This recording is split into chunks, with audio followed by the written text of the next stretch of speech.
Bonjour les amis, le Seb pour le Team Oli le Belge. Aujourd'hui, journée ensoleillée pour une revue de détail sur la nouvelle Honda NC750X dans sa version DCT.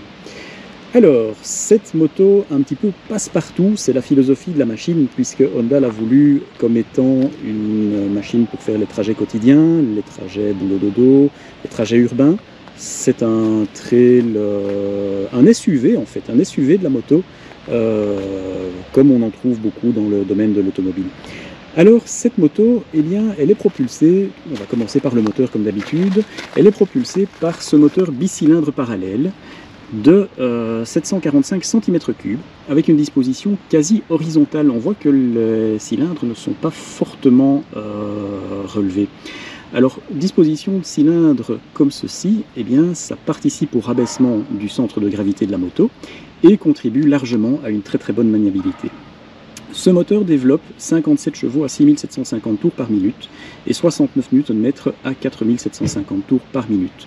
La courbe de couple par contre est assez plate, assez flat, ce qui fait qu'on peut déjà profiter de bonnes relances à partir de 2-3 000 tours, de façon à pouvoir justement rouler sur le couple, c'est le cas de le dire, et de ne pas trop avoir à tirer dans le moteur. Alors, on trouve derrière ce moteur une boîte à 6 vitesses, et dans ce cas-ci, eh bien, la version DCT, le fameux Dual Clutch Transmission, la transmission à double embrayage, et donc à passage de rapport entièrement robotisé, automatisé.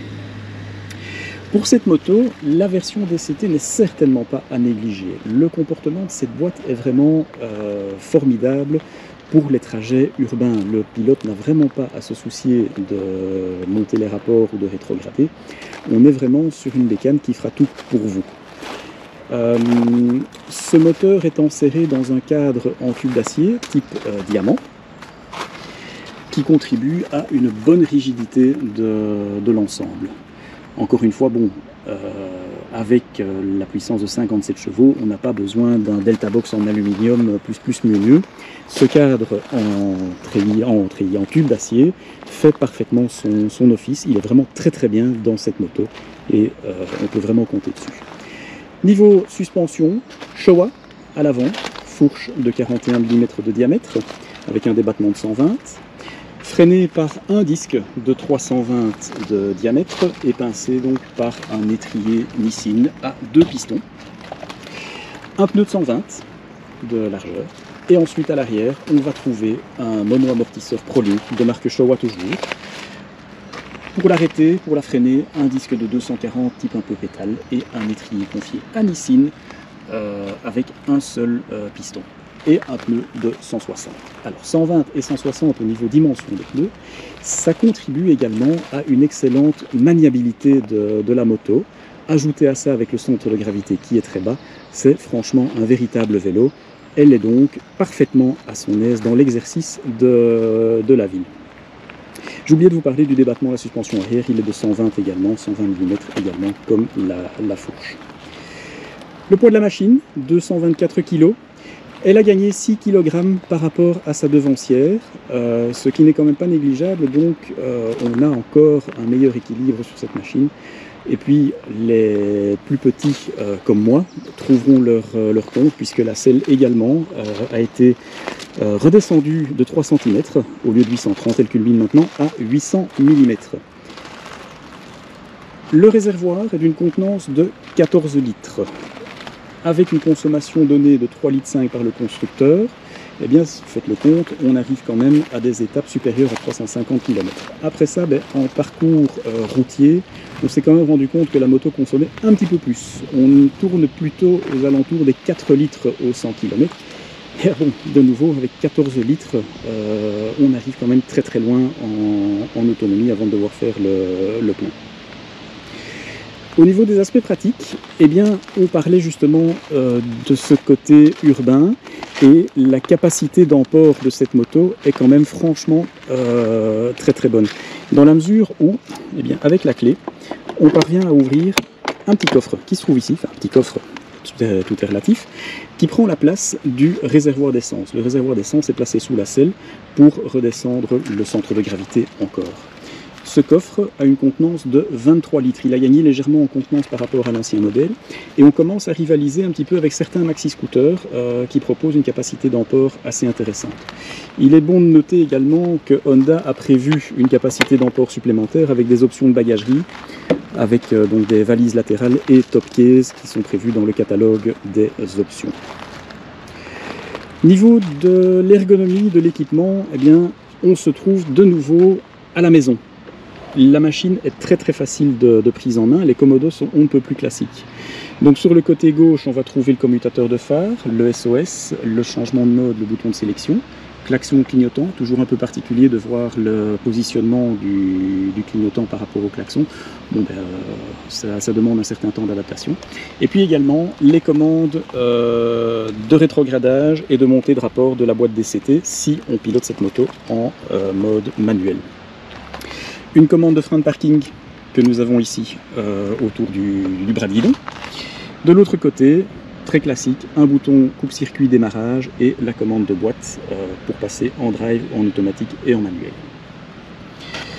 La dalle de tableau de bord est confiée à du LCD, très classique. Pour ma part, j'aurais préféré quelque chose un peu type du XADV que nous avons essayé un petit peu plus tôt dans la saison.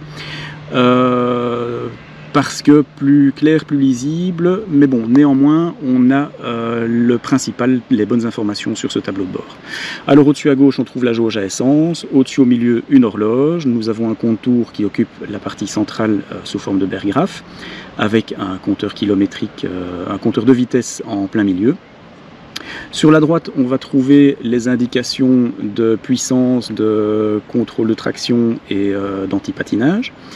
Et en bas, les différentes informations comme les totalisateurs kilométriques à droite et à gauche. Eh bien, nous avons les données de consommation, nous avons les données de temps de parcours, les vitesses moyennes et tutti quanti, ainsi qu'un rapport engagé sur la partie gauche du LCD. Ce tableau de bord est encadré par la batterie de voyants habituelle, témoin de point mort, traction control ABS, niveau d'huile et tutti quanti. Niveau protection, la bulle est sympa, principalement adaptée de nouveau à l'usage ville. En grand route, elle est quand même relativement fine, ce qui fait que les larges d'épaules trouveront un peu moins facilement leur compte derrière la bulle, ils souffriront un petit peu d'un déplacement d'air. Niveau esthétique et éclairage, eh bien, on retrouve de l'éclairage full LED, tant devant que derrière. Et un petit air de famille, vous ne trouvez pas avec la Honda CB500X, le petit trail routier, en fait avec laquelle cette moto partage un petit peu la philosophie. Mais bon, j'irai pas beaucoup plus loin dans le développement, nous avons essayé la CB500X il y a 2 saisons, donc je vous invite à aller revoir cette vidéo donc pour satisfaire votre intérêt. La moto est disponible en 4 couleurs, donc vous avez ce superbe rouge qui la met particulièrement en valeur. Il y a également du bleu au catalogue, une finition noire et une finition blanche. Et tout ça pour un prix de 9 399 €, ce qui met le DCT, donc la transmission à double embrayage, à disposition des motards pour moins de 10 000 €, naturellement bon, sans option. La bagagerie, les aspects pratiques comme une prise USB et des trucs du genre se factureront en sus. Voilà les amis, j'ai fini ma présentation de détails sur cette Honda NC750X. J'espère que cela vous aura plu. Je vous invite à nous laisser une appréciation, un petit pouce bleu ou malheureusement un petit pouce rouge, mais surtout dans ce cas-là, dites-nous pourquoi. Toute suggestion, tout commentaire est lu et nous y répondons. Abonnez-vous à notre chaîne et continuez de nous suivre pour nos prochaines aventures. A bientôt les amis, salut!